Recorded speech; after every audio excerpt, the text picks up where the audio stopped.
Démarrer. Donc, en propos d'introduction, c'est Nicolas Florin qui va prendre la parole de Multibureau. Je pense qu'il peut ouvrir son micro lui-même. Ouais. Voilà, Merci. Nicolas. Je vous laisse la main, Nicolas. Merci, Corinne. Bonjour à tous. Voilà, donc un grand merci à Corinne. Donc Corinne Le Guern, qui est fondatrice du cabinet CLG d'EFCO, de nous proposer ce webinaire spécial relance de votre plan d'activité en collaboration donc avec Multibureau.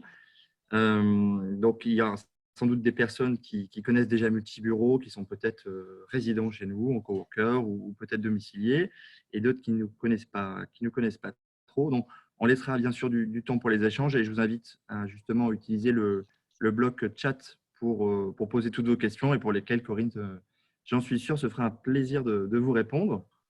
Donc pour ma part, je suis donc Nicolas Florin, je suis responsable de secteur chez Multibureau, qui est donc spécialiste de solutions immobilières flexibles depuis maintenant 35 ans. Et dans cette période critique, voilà, nous continuons nous à accompagner les sociétés résidentes. Ce sont donc en partie les fameux coworkers. Alors on me dit qu'on ne me voit pas, mais je n'ai pas l'impression que voilà, vous avez le son, c'est le principal. C'est Corinne qui fera la vidéo. A priori, ça ne fonctionne pas pour moi. Voilà, le but, c'est de pouvoir vous accompagner, vous présenter Multibureau aux côtés de Corinne Le Guern. Donc l'idée, justement, c'est dans cette période, nous continuons justement à accompagner les sociétés résidentes avec un niveau de service qu'on veut maximum.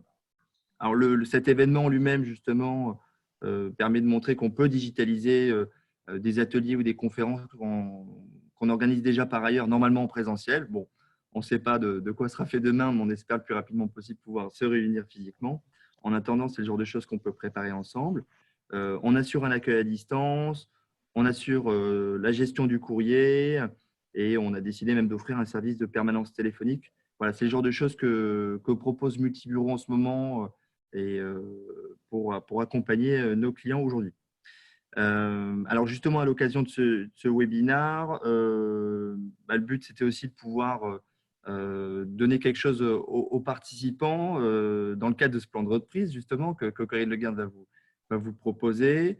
Multibureau, justement, on va vous offrir à chacun des participants des passes semaines de coworking dans le multibureau de votre choix et surtout voilà, sans aucun engagement de durée. Donc l'idée, voilà, c'est justement de vous accompagner aussi dans ce sens-là. Pourquoi pas dans l'optique de relance de plan d'activité, de pouvoir vous faire profiter d'un espace confort, calme surtout, et puis bien confidentiel. Donc n'hésitez pas à me transmettre vos coordonnées, mais je crois qu'on les a par ailleurs. Et on vous enverra une petite information pour vous donner justement accès à ces passes coworking gratuits à venir. Voilà, je laisse la parole à Corinne Le Guern et je reste à votre disposition dans le chat de l'application. Merci, Nicolas. Alors, c'est moi qui en ai perdu maintenant, mais je vais essayer de revenir. Voilà. Bonjour à tous. Écoutez, merci. Moi, je veux dire 3 merci. Merci à Multibureau de me permettre d'animer ce webinaire. Merci encore à Multibureau de nous offrir des passes parce que je pense que j'en aurai un aussi. Donc, je suis ravie de pouvoir en bénéficier. Et puis, merci à vous qui vous êtes inscrits à ce webinaire pour votre participation. Donc, effectivement, on se trouve depuis maintenant plus d'1 mois dans une situation qui est inédite pour cause de pandémie de Covid-19. De très nombreuses PME vivent une situation qu'elles n'avaient pas pu imaginer effectivement jusqu'alors. Arrêt partiel, voire complet de l'activité, salariés en télétravail, si on le permet, avec des problèmes d'approvisionnement, des problèmes de livraison, des problèmes de contact avec leurs fournisseurs, pardonnez-moi, donc une inquiétude qui est légitime, qui s'installe au niveau de ces entrepreneurs. Donc gardons confiance, au moins au plan sanitaire, je dirais qu'il semblerait que le confinement ait des premiers impacts favorables pour ce combat, les recherches avancent aussi en termes de vaccins, donc restons confiants sur ce volet-là. En termes de business, je dirais que durant les premiers jours de confinement, vous avez dû mettre en place des procédures exceptionnelles auprès de l'administration fiscale, auprès de l'URSSAF, pour pouvoir bénéficier éventuellement d'aide ou de différer, auprès de vos clients, de vos salariés. En un mot, vous avez géré la crise. Et puis maintenant, depuis quelques jours maintenant, nous connaissons la date de fin de confinement. Donc, on va dire que la relance de l'activité commence à se profiler. Donc, vous allez être amené à prendre des décisions qui peuvent être complexes en termes de stratégie, en termes d'organisation, en termes de projet. L'idée, c'est que vous soyez prêts pour cette relance progressive. Donc, moi, j'ai construit ce webinaire pour partager avec vous une méthodologie sur laquelle vous puissiez vous appuyer pour guider vos réflexions, que vous soyez vous avanciez de manière saine. Et mon objectif, c'est de vous donner les clés pour gérer vos différents cas spécifiques. Évidemment, les situations chacune de chacun d'entre vous sont bien particulières, mais ce webinaire devra vous donner un certain nombre de clés pour pouvoir avancer dans l'analyse, en tout cas, de vos problématiques. Voilà. Alors, certains d'entre vous me connaissent. J'ai eu le plaisir de voir dans la liste des anciens collègues avec qui j'avais travaillé dans la première ma vie de professionnelle. Effectivement, j'ai 25 ans d'expérience professionnelle en tant que directeur commercial dans le secteur informatique, services et logiciels. Et puis, il y a 10 ans, j'ai décidé de créer mon cabinet pour faire de l'accompagnement stratégique de PME. Mon objectif, c'est de sécuriser, pérenniser, développer les activités des entreprises que j'accompagne. Donc, depuis 10 ans, j'ai accompagné plusieurs dizaines d'entreprises, que ce soit de multiples secteurs, de taille de 5 à plus de 200 personnes, alors bien naturellement avec des missions de nature différente. Ça a pu aller d'un temps plein pour le management de transition pour une ESN qui se crée, à la mise en place d'un CRM où j'étais pilote administratrice d'ouvrage dans une entreprise où il y avait 80 utilisateurs qui utilisaient l'application. Donc des missions de nature très très diverses. Voilà. Bon, pour ceux qui veulent en savoir un peu plus sur mon profil, je les invite à aller sur mon site internet ou mon profil LinkedIn et vous y retrouverez le détail des accompagnements que je suis aujourd'hui capable de faire. Donc l'agenda pour ce webinaire, ce que je vais vous présenter, donc c'est une méthodologie qui va vous permettre de vous guider, mais bien évidemment, tout cela sera illustré par un cas pratique, puisque je m'appuierai sur une solution digitale que je vous montrerai. Et puis, au fur et à mesure de tout cela, vous pourrez avoir des questions-réponses. Ce que je vous demande, c'est de les formuler au niveau du chat que vous trouverez dans le banc de réponses. Quelqu'un me demande s'il y aura un replay. Oui, il y aura un replay. Si les questions sont peu nombreuses, j'y répondrai bien évidemment à la fin de ce webinaire. Et si elles l'étaient de manière plus importante, j'y répondrai sous forme écrite. On vous communiquera tout cela à la suite. Alors, je me suis dit effectivement, tout à l'heure, je vous l'ai dit et vous l'avez peut-être vu aussi dans ma présentation, je suis certifiée sur une solution qui s'appelle Advances. Alors, Advances, c'est avant tout des méthodes de management, c'est-à-dire que pour accompagner les entrepreneurs, moi, je m'appuie sur des méthodes qui vont nous permettre de construire des solutions et de formaliser des décisions. Autrement dit, de bâtir des stratégies. C'est-à-dire qu'aujourd'hui, vous vous trouvez confronté avec ces différents cas différents cas d'entreprise dans lesquels vous êtes. L'entreprise est fermée, vous avez peut-être été amené à changer de fournisseur, pour ceux qui, par exemple, approvisionnaient dans des pays lointains. Vous avez peut-être été amené à travailler différemment avec vos collaborateurs. Il va falloir effectivement construire la solution pour la relance maintenant, comment vous allez travailler, et puis lancer des plans d'action. Advances, c'est aussi un outil collaboratif sur lequel je vous ferai pas une démonstration, il y aura uniquement des captures d'écran pour les besoins du webinaire, qui va nous permettre de capitaliser sur l'intelligence collective. Ça, c'est aussi quelque chose de fondamental. Le digital et l'intelligence collective sont deux sujets qui me tiennent particulièrement à cœur. Aujourd'hui, les entreprises performantes qui s'appuient et qui travaillent dans ces deux sens sont nettement plus performantes.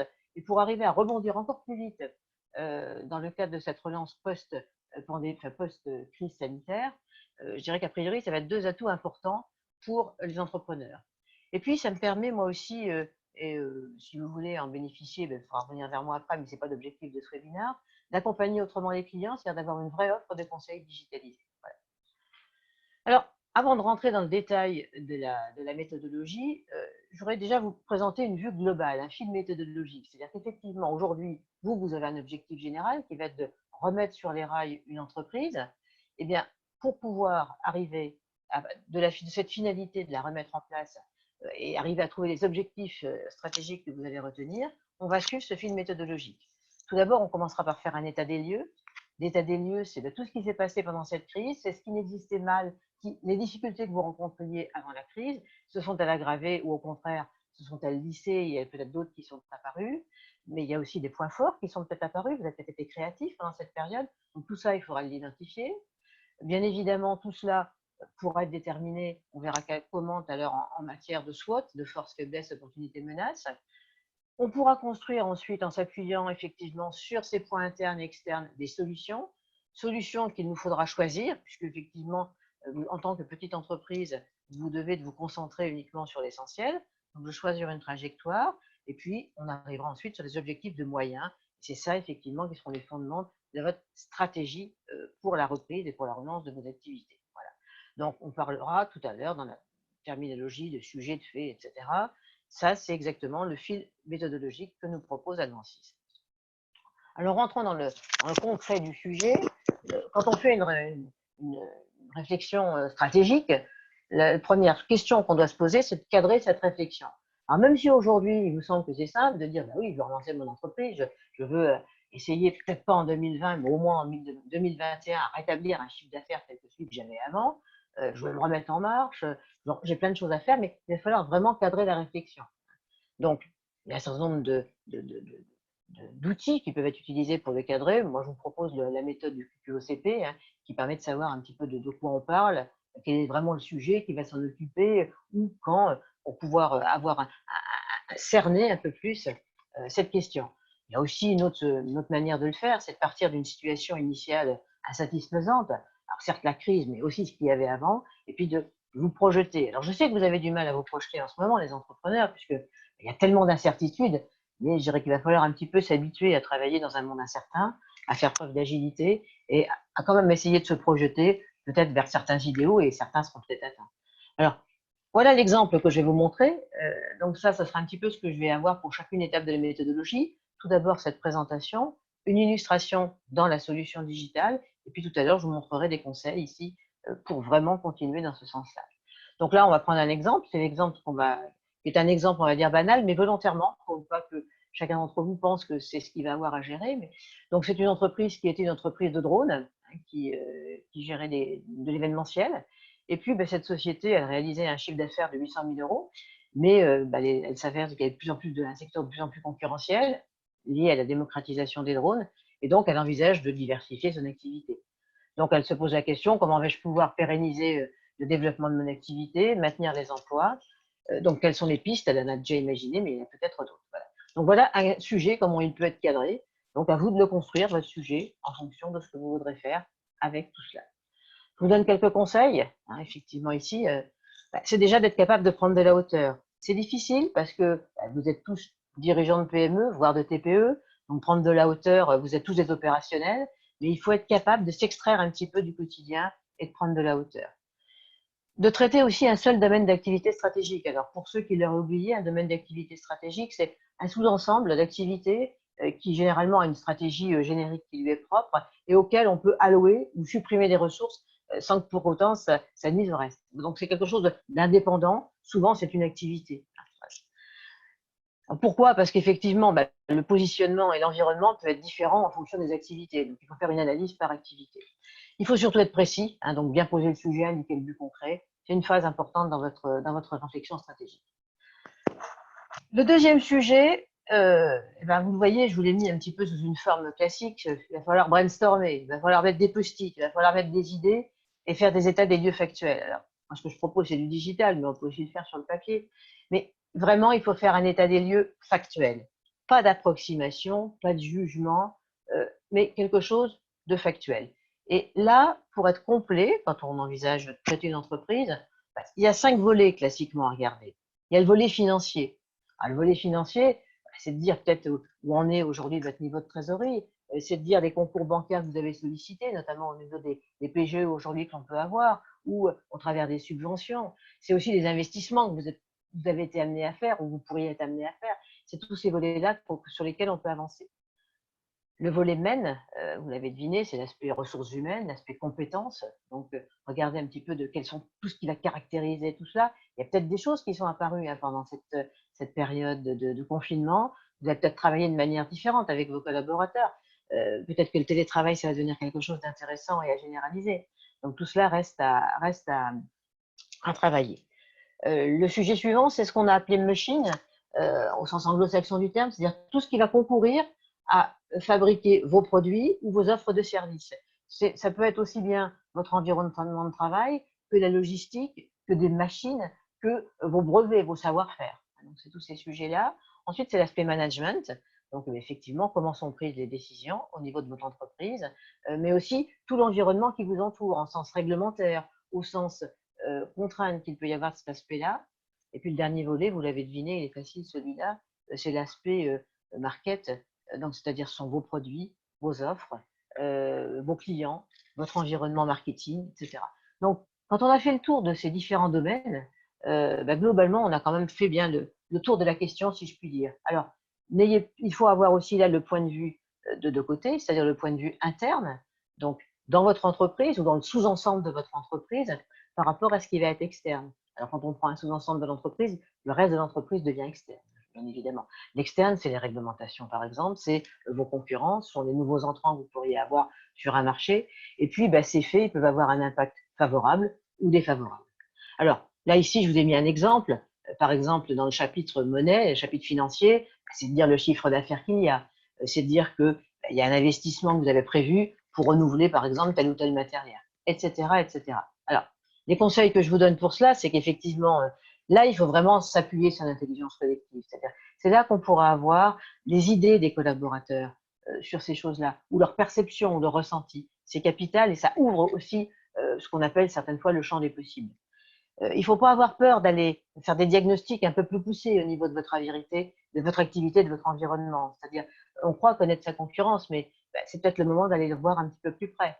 De la même manière, quels sont les produits qui représentent la plus grosse part de votre chiffre d'affaires, ceux sur lesquels vous margez le plus? Est-ce que vous le savez? Il faut peut-être créer quelques tableaux Excel pour pouvoir bénéficier de ces informations. Vos gros clients, les connaissez-vous? Peut-être, vous le pensez, mais faites des statistiques, faites des cumuls sur les années précédentes, ça vous aidera pour vraiment savoir sur quoi vous pouvez vous appuyer. Et puis, vous pouvez aussi utiliser des outils. Alors, pour ceux qui ne connaissent pas le Business in Canva, qui est une manière de déterminer des business models un peu différents, notamment utilisés dans le monde des startups ou dans le monde de l'innovation, qui permet vraiment de distinguer tout ce qu'on va avoir concernant l'interne. Et puis, des outils que l'on sert en marketing et développement commercial, c'est Pestel. Donc, c'est des analyses qui permettent d'analyser le macro-environnement. Pestel, l'acronyme politique, économique, sociale, technique, technologique, environnementale et législatif. Alors, je ne l'ai pas mis dans le bon ordre, mais peu importe. Et puis, les forces de porteurs. Les forces de porteurs, Monsieur Porter pensait qu'effectivement, le monde concurrentiel était soumis à un certain nombre de forces. Et vous laisserez chercher sur Internet si vous ne l'avez pas, où je pourrais vous donner les définitions plus précises. Ça vous aidera un petit peu à comprendre mieux votre marché, mais là, à un niveau microéconomique. L'autre volet important, j'en ai déjà parlé, c'est de vraiment penser au digital. C'est-à-dire que si vous avez utilisé du digital pendant la période de crise, ou si vous envisagez de le faire, c'est vraiment le moment de le mettre ici. C'est-à-dire que travailler différemment, vous positionner différemment. Vous avez un site internet, s'il n'est que vitrine, c'est peut-être le moment de regarder de quelle manière vous pourriez avoir un site marchand. Si vous avez aujourd'hui, les acheteurs B2B ont besoin d'aller directement sur un site pour leur réassort, pour leur commande facile. Donc, essayez de le faire, c'est plus facile aussi en période de crise. Vous l'avez vu, ceux qui étaient équipés de sites internet ont pu plus facilement garder le contact avec leurs clients, notamment pour intégrer des commandes. Les livraisons, c'est un autre sujet, mais pour au moins intégrer les commandes. Et puis, soyez patient dans l'analyse, c'est-à-dire que vous avez vu qu'il y avait un fil méthodologique qui représentait 6 étapes.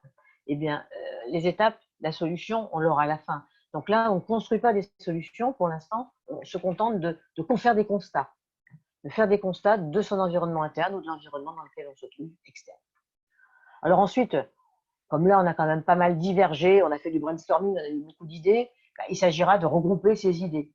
Donc, comme vous avez décrété que vos faits étaient internes ou externes ou favorables, défavorables, eh bien l'application, si on travaillait, vous travaillez avec Advances, je le signale, vous pouvez créer un compte Advances gratuit, donc c'est pour ça que ça peut être fait de manière très simple, eh bien vous allez automatiquement alimenter les différentes cases du SWOT, du force, faiblesse, opportunité, menace, qui est l'acronyme anglo-saxon, et eh bien il va falloir là regrouper les faits sur des synthèses, et notamment avec des titres qui nous permettront de savoir de quelle manière un groupe sert ou dessert-il au contraire notre ambition. Bon.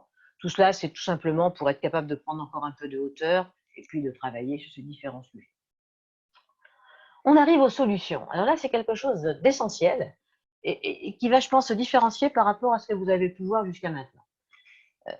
Vous avez créé, donc, on l'a vu, des groupes internes, vous avez déterminé vos forces, vos faiblesses, et puis des groupes externes avec des opportunités ou des menaces. Ce qu'on va pouvoir faire maintenant, c'est les confronter. Donc, confronter une force avec une opportunité, ou une force avec une menace, ou bien une faiblesse avec une opportunité de menace. Souvent, les gens ont tendance à se contenter de travailler sur les forces et les opportunités. C'est-à-dire qu'on dit, après tout, je vais me trouver, j'ai un point fort, il y a une opportunité sur le marché, on y va. Ça, c'est vrai que c'est une solution, on va dire, de confort. Il ne faut pas les oublier, ces conforts. Mais il y en a d'autres. Il y a les autres solutions que l'on va pouvoir faire. Et là, on va pouvoir agir sur un groupe interne pour pouvoir saisir une opportunité. Prenons ce cas ici. On avait une faiblesse qui était, j'ai une force commerciale qui a plein potentiel. Je n'ai pas assez de gens pour faire du business, mes équipes sont saturées. Par contre, j'ai le marché de l'événement qui est en hausse. Bien. Qu'est-ce que je vais devoir faire? Je vais devoir développer mes ressources commerciales, c'est-à-dire que j'agis sur ce groupe interne, qui était les forces commerciales, pour attaquer un groupe externe. Parce qu'agir sur l'externe, c'est quand même des fois beaucoup plus difficile que d'agir sur de l'interne. Je dis pour la petite plaisanterie. Donc, pour relever le levier de l'événementiel, qui était effectivement l'opportunité, eh bien, j'agis sur mon groupe interne et là, j'ai une solution d'adaptation. Alors, les 4 solutions que l'on va avoir, c'est quoi? C'est effectivement la solution que je disais tout à l'heure. J'ai une force et une opportunité, donc je n'ai pas forcément grand-chose à faire. Hein. On en voit une ici, c'est profiter d'un marché en hausse pour développer l'entretien. Donc, il n'y a pas beaucoup d'efforts à faire. Et puis, il peut y avoir des solutions de renforcement, c'est-à-dire que j'ai un point fort, mais il y a quand même une menace. Imaginons que vous ayez des nouveaux entrants sur votre marché, il va peut-être falloir que vous vous renforciez encore un peu plus pour être toujours percutant chez vos clients, qui ont peut-être tendance à partir. Et puis, eh bien, il va peut-être falloir que je m'adapte, c'est-à-dire que j'ai une faiblesse, et puis il y a une opportunité. L'exemple qui était ici est important, hein, c'est-à-dire que c'est vrai qu'il va falloir maintenant peut-être aller chercher un nouveau marché, parce que je me rends compte que les miens sont saturés, j'ai plus de possibilité de développer mon business, eh bien, je vais devoir m'adapter. Et puis, il y a la défensive. Alors, la défensive, c'est quelquefois d'être capable de couper un petit pan de votre activité pour pouvoir mieux rebondir à elle et se reconcentrer sur autre chose. Si vous avez une menace qui est trop importante, par exemple, ou si vous avez une faiblesse, un produit qui est en fin de vie, alors que les autres, sur ce segment-là, ont déjà pris de l'avance technologique, eh bien, il faut peut-être mieux que vous arrêtiez et que vous vous reconcentriez sur d'autres produits sur lesquels vous êtes plus en avance sur les marchés. Donc, ces 4 types de solutions, ne les oubliez pas, parce que ça peut vraiment vous permettre de rebondir et de manière différente et de consoler, d'envisager l'avenir avec des angles un peu différents et surtout avec ce qu'on pourrait appeler quelque chose de disruptif par rapport au marché. Donc, il faut être créatif pour faire émerger des solutions disruptives. Et là, en adaptant les solutions que j'ai présentées en jaune, en bleu ou en rouge, vous y serez d'autant plus. D'accord? Donc, construisez bien toutes les combinaisons possibles et ne vous limitez pas aux simples solutions dites de développement.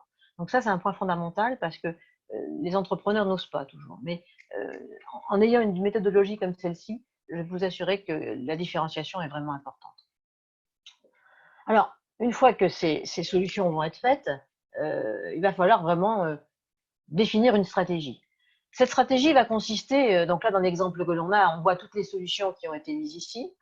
Il va s'agir de choisir des solutions. Alors, dans les solutions, c'est assez simple parce que ça se limite à une croix. Dans la réalité, c'est un peu plus compliqué. Et là, c'est une phase où il va falloir faire vraiment du brainstorming. C'est-à-dire qu'il va falloir que vous identifiez ce que certains appellent des quick wins, c'est-à-dire avec quoi vous allez gagner du temps plus rapidement. C'est-à-dire qu'il faut avoir des choses dans lesquelles vous allez avoir du résultat tout de suite et puis qui vont vous permettre peut-être, par exemple, d'asseoir votre trésorerie ou d'asseoir des financements avant d'avoir des sujets qui sont avec un petit peu plus de longueur ou de latence dans les résultats. Donc, il faut trouver le mix qui vous correspond entre l'impact et l'ambition que vous avez. Donc, avoir des choses déjà qui vous permettent d'atteindre vos objectifs assez rapidement et puis de concrétiser donc votre ambition. Donc, il faudra choisir un petit peu ces axes-là. Effectivement, choisir, c'est renoncer, hein, c'est toujours ce que l'on dit. Quand on fait une stratégie, on ne peut pas choisir toutes les options. Vous n'avez pas des budgets illimités, vous n'êtes pas une multinationale. Et puis aussi avoir les moyens de ses ambitions. C'est-à-dire que ça, c'est une citation qu'avait de Talleyrand, c'est-à-dire vous ne mettez pas la barre trop haute parce qu'il y a toutes les chances qu'effectivement vous n'y arriviez pas et la frustration, c'est encore pire. Voilà. Donc, on a nos stratégies, mais vous savez qu'une stratégie, ça ne suffit pas. Hein, que maintenant, l'objectif, c'est de décliner la stratégie en objectif. Et puis, un objectif, c'est, comme tout le monde le sait, je vous le rappelle pour ceux qui l'ont oublié, un objectif, ça doit être SMART. SMART pour spécifique, c'est-à-dire précis. Il ne suffit pas de dire j'ai envie de faire croître mon chiffre d'affaires, mais à quelle hauteur, par exemple. Il faut aussi que cet objectif soit mesurable, c'est-à-dire que si au niveau aujourd'hui, vous ne disposez pas de l'information pour mesurer l'objectif que vous fixez, ben, ce n'est pas la peine parce que vous ne saurez pas si vous êtes en mesure de l'atteindre. Déjà, il faut mesurer, vérifier que vous êtes capable de mettre un bon capteur au bon endroit, hein, ce qu'on appelle un KPI, un Key Performance Indicator dans les acronymes anglo-saxons, pour que ça puisse marcher. Vérifier que c'est accessible, hein, c'est-à-dire que effectivement, alors que c'est mesurable et accessible, c'est un petit peu les deux choses que je viens de vous dire là. C'est-à-dire que vous avez l'information et vous êtes capable de la capter. Réaliste, c'est atteignable tout simplement, hein. Et puis temporisé dans le temps. Donc un objectif, en voilà un ici par exemple, c'est-à-dire que ici on avait donc, je vous rappelle la solution que l'on avait fait, hein, qui était d'agir sur notre force commerciale pour atteindre le marché commercial. Et ici, là on devient plus précis puisqu'effectivement on dit on veut recruter un commercial, donc c'est vraiment spécifique. Et puis on le dit avant la fin de la rentrée, donc c'est temporisé. Donc là, les choses sont précises. Et donc l'objectif, on va lui dire qu'on va commencer à travailler sur le sujet en août 2020 pour effectivement l'arriver à l'atteindre en octobre 2020. Donc c'est toute la personne à laquelle on va recruter la personne, on va mettre en place le sujet. Voilà. Donc soyez précis, des éléments observables, et puis dites les conditions dans lesquelles l'objectif pourra effectivement être réalisé. Donc là, des conditions, c'est je décide de recruter un commercial, je m'appuie sur, voilà comment je m'y prends pour atteindre mon objectif de croître et de développer sur ce nouveau marché. Donc là, on est arrivé à la fin d'un process de décision. C'est-à-dire que vous avez une stratégie, vous avez des objectifs, donc ça y est, vous êtes projeté. Ça ne suffit pas, mais déjà, on a une première étape. Donc à la fin de ce processus de décision, ça veut dire que déjà, vous êtes capable, par exemple, d'aller voir un banquier pour lui montrer vers où vous vous dirigez, quel est, ou pour lever des fonds, hein, par exemple, si vous êtes en phase de pivotement ou de choses comme ça, ou si vous aviez un projet, votre projet c'était un projet de croissance externe, pour faire une analyse de croissance externe, d'aller voir des banquiers pour présenter votre projet avec des objectifs et en expliquant pourquoi vous avez pris votre raison. Si vous utilisez Advances, vous avez la possibilité de produire des rapports et de faire tout cela. Mais vous pouvez aussi l'exporter vers un plan d'action. C'est ce qu'on va faire effectivement ici, de manière très simple. Quand l'analyse s'est faite sur la solution ici Advances, eh bien, on peut automatiquement générer ce plan d'action. Et puis, ça veut dire que si vous avez bien pris le temps de rédiger au fur et à mesure, donc j'insiste sur la rédaction, quelquefois les gens ont tendance à dire j'utilise du digital, donc la rédaction, non, justement, c'est là que la rigueur de formalisation que vous ferez au fur et à mesure de vos analyses, quand vous aurez besoin du rapport, eh bien, vous aurez vraiment gagné du temps. Et puis, l'intérêt d'avoir du digital ici dans cette prise de décision, dans cette analyse stratégique, tout à l'heure, rappelez-vous, on a fait des choix. Ces choix, c'était une hypothèse. Mais vous pourriez peut-être dire, eh bien, j'ai envie de regarder une autre hypothèse. On peut dupliquer ces analyses et on peut faire des choix différents, ou on peut garder des objectifs et les reporter sur un plan pour l'année d'après, pour des choses comme ça. Donc, l'intérêt, c'est de gérer des hypothèses, de gérer les choses dans le temps de manière intéressante. Donc, maintenant que nous avons traité notre objectif général, l'objectif de moyen et des objectifs déclinés, c'est notre première étape, c'était la stratégie. Maintenant, on va passer au plan d'action. Donc, par objectif, on va commencer à faire des brainstorming d'idées d'action. Donc, ces actions, on verra qu'on peut les prioriser dans des tableaux en fonction notamment des impératifs de coût, impact, délai, etc. Et puis, ces actions, il va falloir les décliner en tâches. La différence que l'on peut avoir entre une action et une tâche, c'est qu'une action, elle est indispensable pour remplir l'objectif, alors que les tâches, c'est des éléments d'exécution. Par exemple, vous avez un objectif de produire un film, mais dans les tâches, vous aurez de trouver un réalisateur, vous aurez de trouver un lieu, de faire des choses comme ça, des choses élémentaires. Mais en tout cas, l'objectif, lui, il y aura une action globalement de tourner le film, c'est elle qui permettra d'avoir un objectif. Voilà. Ces tâches, elles doivent être identifiées, mais aussi assignées, c'est-à-dire on doit dire qui prend en charge ces tâches. Et c'est là aussi qu'on va pouvoir travailler, faire évoluer son management et mettre en place un management collaboratif en assignant des tâches à ses collaborateurs et en étant capable derrière de suivre ces tâches, de l'évolution du plan d'action. Et puis derrière, donc ça veut dire que dans Advances, vous pourrez avoir complètement tout ce processus de gestion du plan d'action. Si on décline maintenant un peu plus précisément, une structure d'ensemble de plan d'action, c'est quoi? Eh bien, c'est d'avoir effectivement ici, en vert, des objectifs que l'on va pouvoir décliner en actions, que l'on va pouvoir décliner en tâches. On a dit tout à l'heure qu'on pouvait prioriser les choses. Eh bien, on va les prioriser au niveau de ces tableaux, au niveau du temps aussi pour les les mettre dans le temps à des niveaux différents. Et puis, pour les prioriser, on utilisera les outils, effectivement, d'effort et d'impact. Je ne vais pas rentrer dans le détail ici.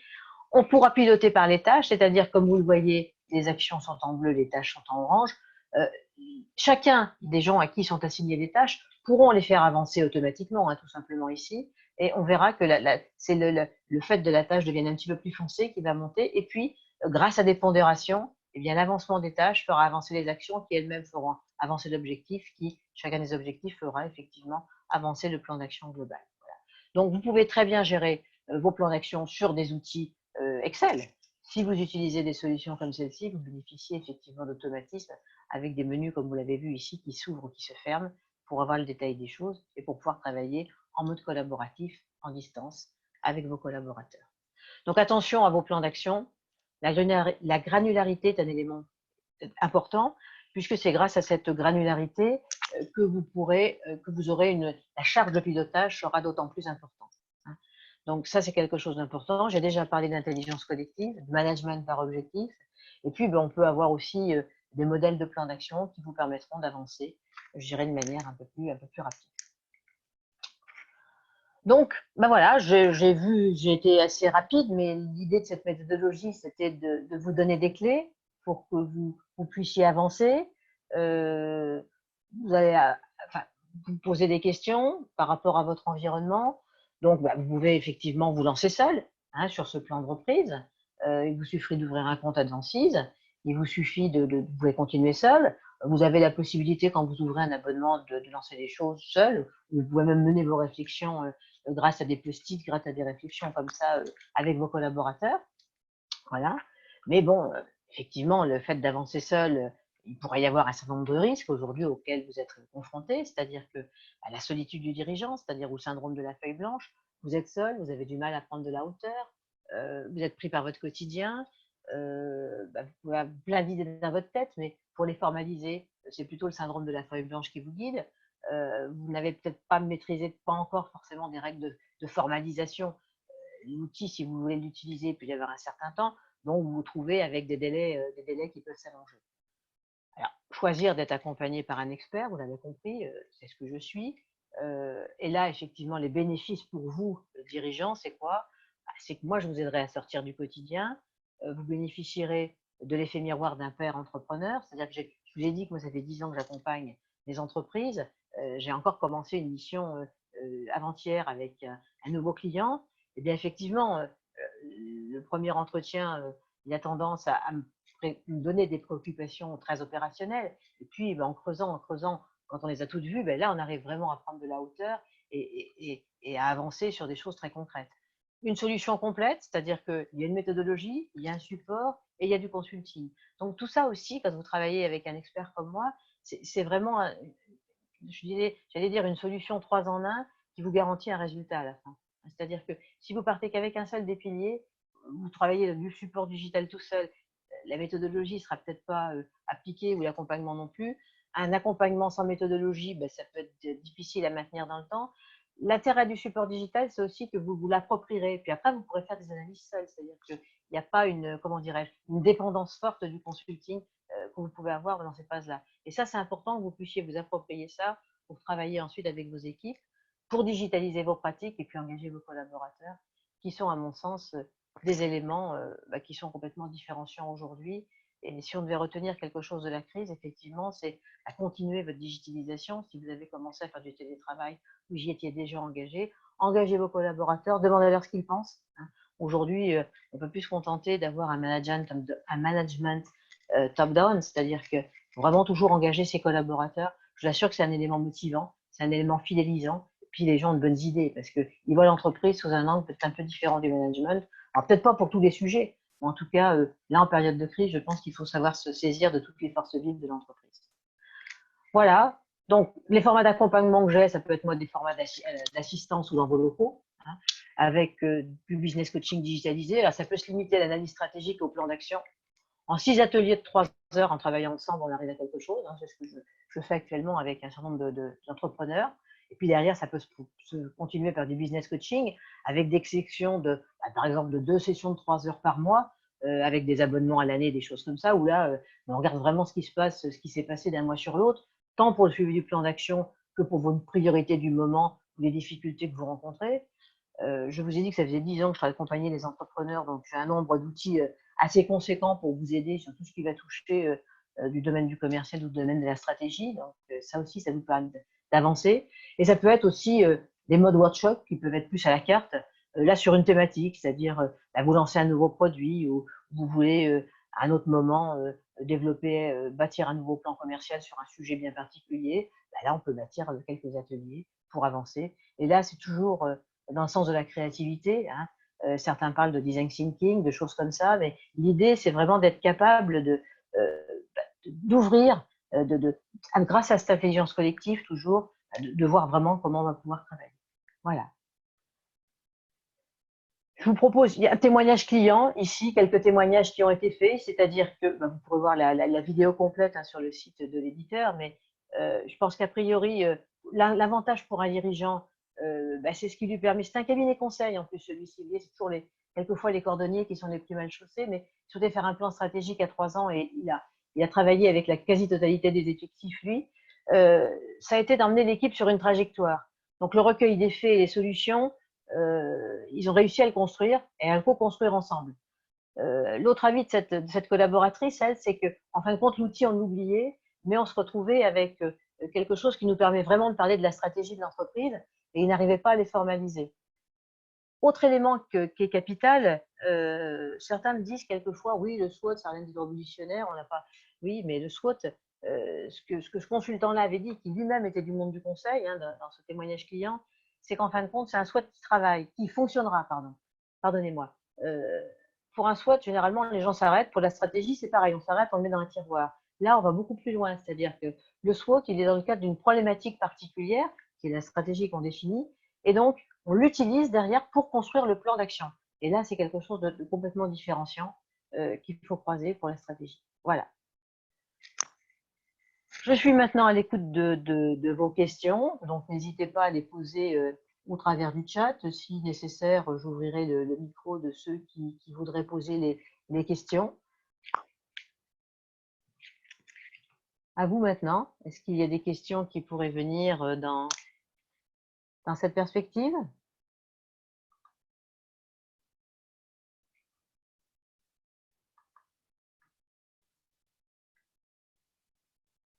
Alors, je vois qu'il y avait des questions à ce niveau-là. Il n'y a pas de frais d'abonnement à l'outil digital. Alors, deux solutions, enfin plusieurs solutions. La première, l'outil digital, vous pouvez ouvrir un abonnement gratuit demain matin ou tout à l'heure, vous vous connectez, vous avez l'abonnement, vous y allez. Ensuite, soit si vous travaillez seul, vous continuez à travailler seul, vous pouvez inviter d'autres de vos collaborateurs, c'est toujours l'abonnement gratuit, il n'y a pas de souci, mais vous allez être limité assez rapidement. Vous travaillez avec un consultant expert pour moi, il n'y a rien à faire. Vous pouvez vous appuyer sur ma licence. Donc là-dessus, il n'y a aucun problème. Et puis, si vous voulez vraiment ensuite acquérir la licence, vous regarderez sur le site de l'éditeur. Il y a un coût qui est tout à fait raisonnable pour avancer, pour avoir un nombre d'analyses, j'allais dire illimité, en fonction de la taille de votre entreprise, puisqu'il s'agit d'une vingtaine d'euros par mois et pour une entreprise et quelques collaborateurs. Voilà. Alors, est-ce qu'aujourd'hui, vous vous sentez capable de… Moi, je vais vous poser un petit peu des questions pour qu'on puisse échanger. Est-ce qu'aujourd'hui, par rapport aux problématiques que vous avez rencontrées durant cette crise, est-ce que vous voyez comment vous allez pouvoir avancer sur ces différents sujets?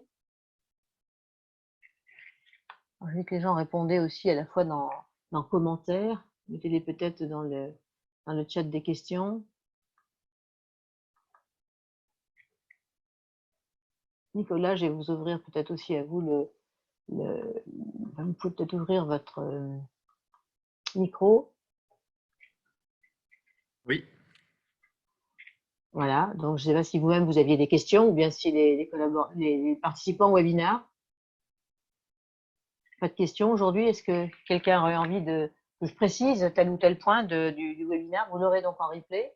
Vous pourrez avoir aussi le support, bien évidemment, en format PDF pour pouvoir travailler sur vos sujets. Mais l'idée, c'était aujourd'hui de vous donner ces indications. Voilà. Corinne, du coup, il y aura un lien qui sera envoyé à tous, c'est bien ça? Alors, effectivement, donc le webinaire va être enregistré. Alors, ça risque de prendre un jour ou deux, puisqu'effectivement, il y a des petites retouches à faire lorsque le webinaire est fait.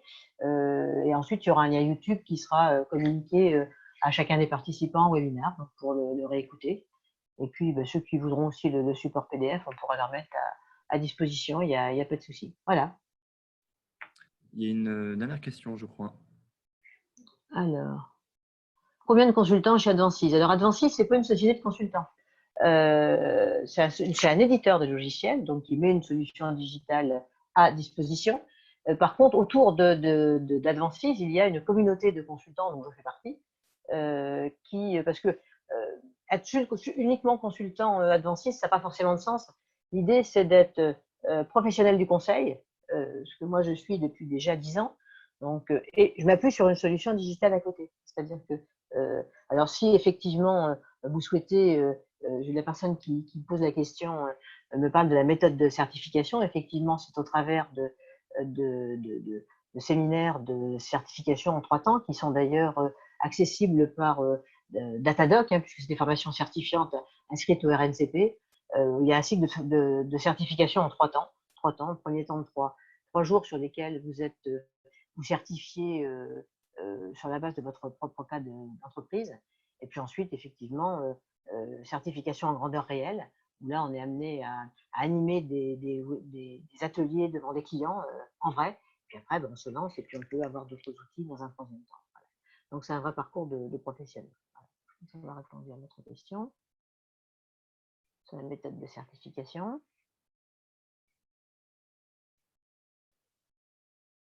D'autres questions?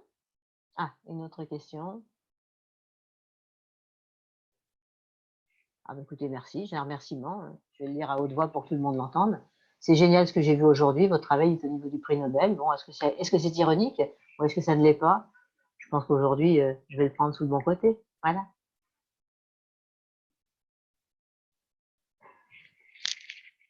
Je crois en tout cas, merci Corinne, que ça donne dans cette période-là, ça donne un cadre, ça donne une direction.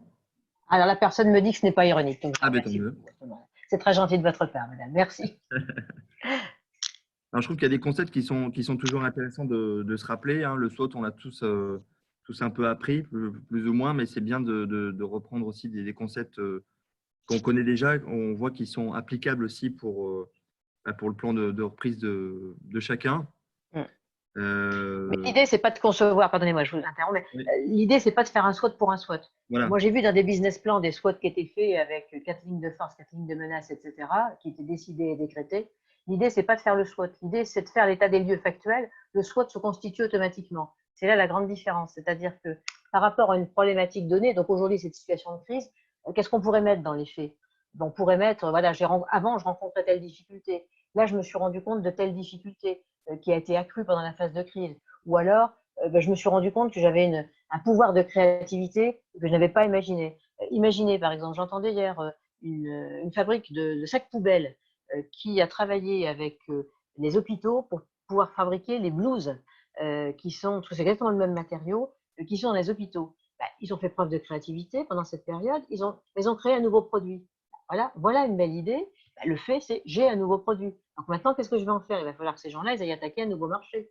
Donc, dans l'état des lieux factuel, j'ai une nouvelle force, mais y a-t-il une opportunité à les saisir? Ben oui, tous les hôpitaux, comment je vais aller la saisir? Je fais une solution et ça s'appelle une solution d'adaptation. Voilà.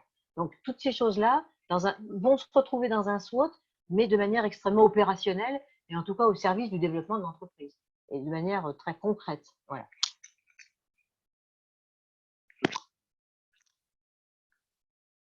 Nicolas est reparti. Écoutez, il me reste à vous remercier de votre attention, de vos questions et de votre intérêt. Bien évidemment, vous avez eu des questions. Alors, on me dit, pourriez-vous nous montrer à quoi ressemble un exemple de résultat d'analyse export, s'il vous plaît? Merci. Alors, le résultat de l'export va vous présenter le détail des objectifs. Enfin, il est complètement paramétrable, c'est-à-dire que c'est le détail des objectifs avec, je ne vais pas vous le montrer parce que faudrait que j'aille en ligne et je vais reprendre pendant un webinaire, le risque d'aller me mettre sur Internet pour vous montrer des choses, des temps de réponse pourraient être un peu différents. Mais globalement, vous pouvez aller sur l'application et travailler avec des exemples et vous les lire directement.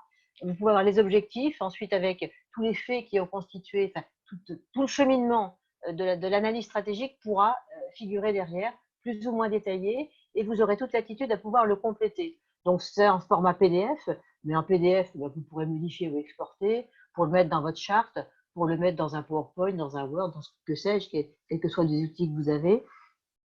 Mais en tout cas, ce sera au moins une base de travail pour constituer un bon document. Et pour s'en être déjà servi, je peux vous assurer qu'il y a beaucoup d'informations. Alors effectivement, plus vous en rentrerez pendant votre analyse stratégique, moins vous aurez à compléter derrière. Il faut trouver vraiment le juste équilibre. Voilà. Donc on me dit que le webinaire a été pragmatique, illustré. Effectivement, l'idée, moi je suis pas, enfin, quelquefois lorsqu'on emploie le mot consultant, on a l'impression d'avoir des gens qui sont dans les hautes sphères stratosphériques. Moi je travaille avec des PME depuis 10 ans, donc je peux vous assurer que je suis dans le concret, dans le vrai, et que les difficultés aujourd'hui, je vois vraiment ce que c'est. Donc c'est pour ça que j'ai souhaité illustrer d'exemples. Alors bon, on est un peu limité dans le temps à chaque fois, on est limité à 1 heure, donc on ne peut pas rentrer dans le détail. Mais moi, j'aime résoudre des solutions, enfin, apporter des solutions concrètes à la mesure aussi de l'entreprise. C'est-à-dire que je ne vais pas leur proposer de faire des investissements colossaux s'ils n'ont pas la carrure pour les supporter ou si ça ne correspond pas à la politique du dirigeant. Donc, il faut savoir s'adapter effectivement aux vraies problématiques des PME aujourd'hui. Voilà. Écoutez, pour conclure, moi, je vais vous souhaiter tout le succès possible pour votre reprise, pour ce qui pourrait, que j'espère vous arriverez à vraiment vous repositionner convenablement après avoir été maltraité un petit peu pendant ces quelques semaines.